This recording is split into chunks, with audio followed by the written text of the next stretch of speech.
If you're playing your first ever tournament, I'm gonna give you the perfect strategy to ensure that you win. My name's Tanner. I have a 5.7 duper, and I've been playing and competing for the past 3 years. My most recent tournament was 4th place in a professional APP tournament. The first strategy we're gonna go over is actually not on the court, but for our minds.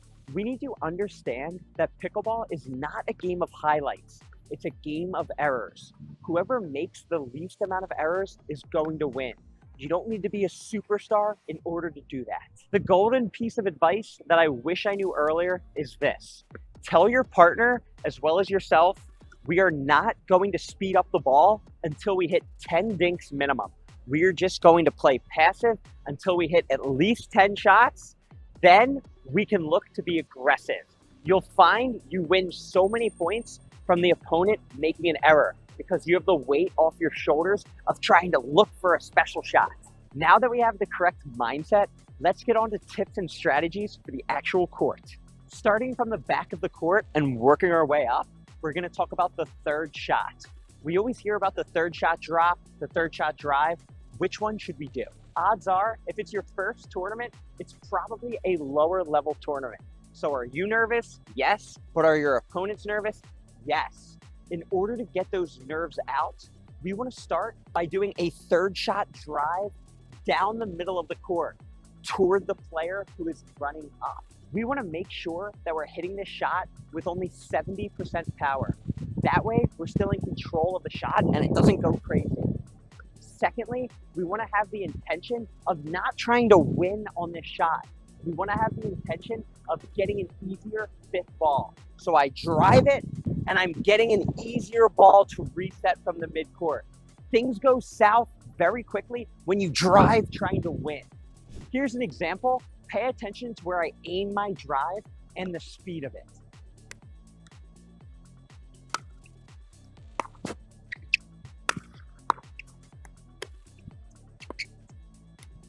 Can I get her? Can I get her? By us hitting that third shot drive, it's gonna do a couple of things.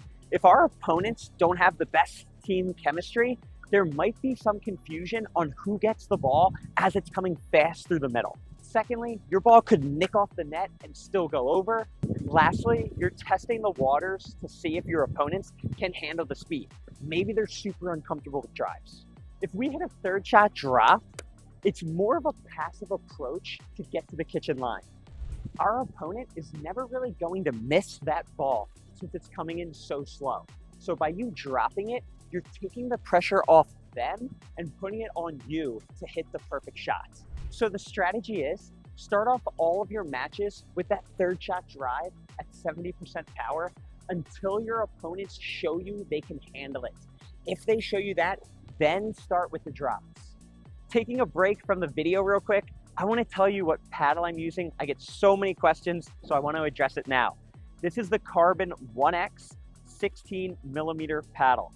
If you purchase any gear from tanner.pickleball.com, when you check out, use code TANNER, you'll get 10%. I love this paddle because I don't have to modify or do anything special to it besides 4 inches of lead tape on each side, just on the corner. That's it. Then I'm ready to rock. Now let's jump back into the video. Now that we understand the back of the court, let's talk about when we're at the kitchen line and we're dinking. We want to pretend that there's a hula hoop in the center of the kitchen right around here. We want to put 60 to 70% of all of our dinks right here. There's 3 reasons why we do this. The first and most important one is it's the safest spot on the court to dink. When you dink to the middle, the ball never crosses anybody's paddle. What do I mean by that? If you try to dink me out wide, if you lift it up too high, I'll be able to catch it out of the air and attack it.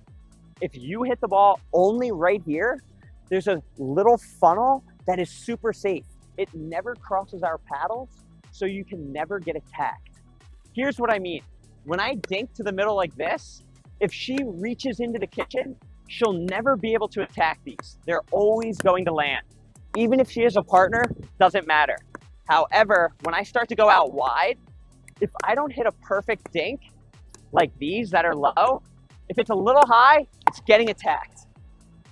Secondly, points at the lower levels are very fast. So if you get to a point where all 4 people are dinking, it's probably going to end pretty quickly. So we want to minimize our errors. So by hitting to the middle, the net is 2 inches lower.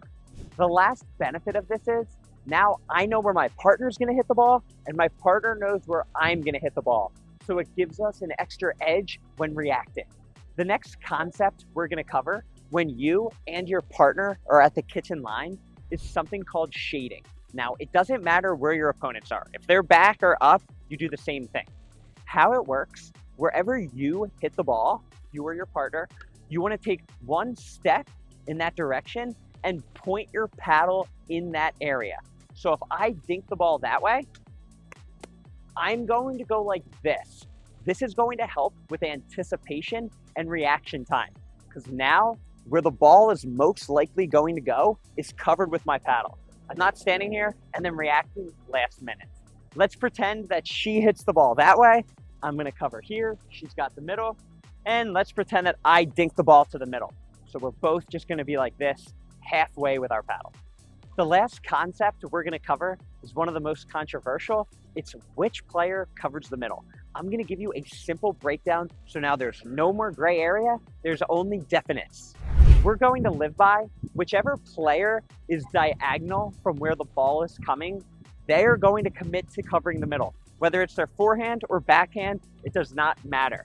So I have the camera set up pretending you're the opponent.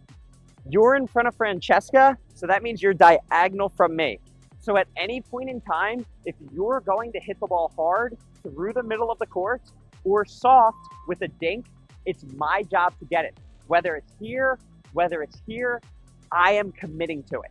Francesca's job is just to cover her body here and the line here. She should never have to flip open.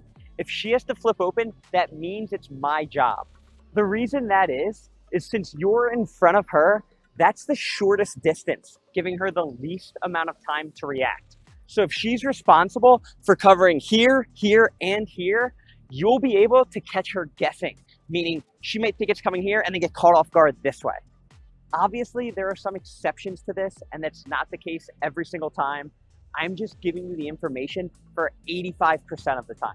An exception of this would be, you're in front of me, you're going to attack, so sure, it's my partner's ball, but if I can read and anticipate where you're going to hit the ball, it's totally fine for me to cut that off and take it. If it's my forehand or backhand, doesn't matter. If I can anticipate it, it's completely fine. To finalize the video, I want to leave you with this. In pickleball, instead of playing to win, it's best to play not to lose. I promise you, the longer the rally is, if you're cool mentally, you're going to win those points. People get super uncomfortable the longer the rally gets. If you found this video valuable, make sure to subscribe to my channel. I post a video like this every single week. And I came out with my very own newsletter where I post an exclusive 2-minute long video every single week as well. You can head to tanner.pickleball.com.